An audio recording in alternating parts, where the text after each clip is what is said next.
Imagine the most famous face in American history. You see him every time you pull a dollar bill from your wallet or glance at a quarter. He is the stoic, unmoving pillar of granite, George Washington. In every portrait, his mouth is a firm, straight line, his jaw set in immovable resolve. We have been taught to see this as the ultimate sign of leadership, the father of his country, possessing profound self-control. But what if that legendary stoicism wasn't born of a cold heart or a rigid soul? What if he was simply terrified to open his mouth? What if the silence that defined the American presidency was actually a desperate daily struggle to hide excruciating pain and deep personal shame? This is not the story of a marble statue. It is the story of a man who spent his entire life in a brutal, losing war against his own body. To understand the real George Washington, we have to look past the hero of Yorktown and look directly at his teeth. The tragedy began when Washington was just 24 years old. While other young men of the Virginia gentry were enjoying their status, Washington was already feeling the first sharp stabs of a lifelong agony. One by one, his teeth began to rot and fall out. By the time he was leading the Continental Army, he was plagued by constant abscesses and infections. Imagine the willpower required to command a starving, freezing army at Valley Forge while your head is throbbing with white-hot pain. There were no painkillers, no modern anesthetics. There was only the grit of his character and the constant nagging fear that he was falling apart. Washington was a man who obsessed over his physical appearance. He was 6'2", athletic and graceful, a natural leader. To lose his teeth was to lose his dignity. It made his face collapse. It made his speech whistle. It made him look like an old man before his time. By the day of his first inauguration in 1789, the man who had defeated the greatest military power on earth had exactly one natural tooth left. Think about the gravity of that moment.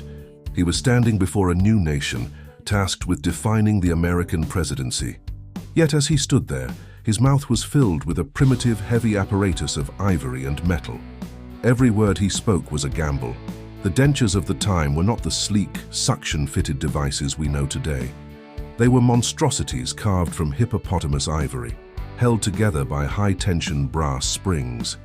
These springs were designed to push the upper and lower plates apart. This meant that for every second Washington's mouth was closed, he had to actively clench his jaw muscles just to keep the teeth from snapping open. The stern, tight-lipped expression seen in the famous Gilbert Stuart portraits wasn't a choice of style. It was a physical necessity. He was literally holding his face together by sheer force of will. The pain was not merely physical, it was a psychological burden that reshaped his entire personality. In his youth, Washington was known to be a social man who enjoyed dancing and conversation. But as his dental health deteriorated, he became increasingly Silent George. He avoided public speaking whenever possible. He stopped laughing in public because he was terrified the springs would fail and his teeth would go flying across the room.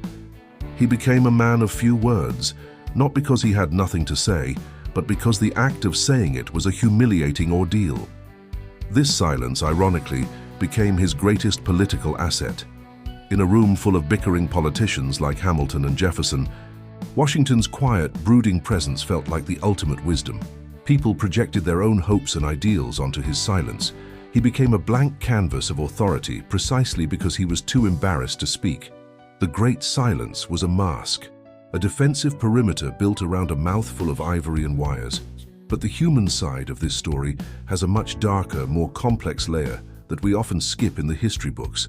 For years, the myth persisted that Washington wore wooden teeth. This was a comforting lie, a way to make him seem like a simple frontiersman. The reality was far more unsettling. To create dentures that looked even remotely human, dentists of the 18th century often used real human teeth. Some were scavenged from battlefields, pulled from the mouths of the dead. Others were purchased from the living.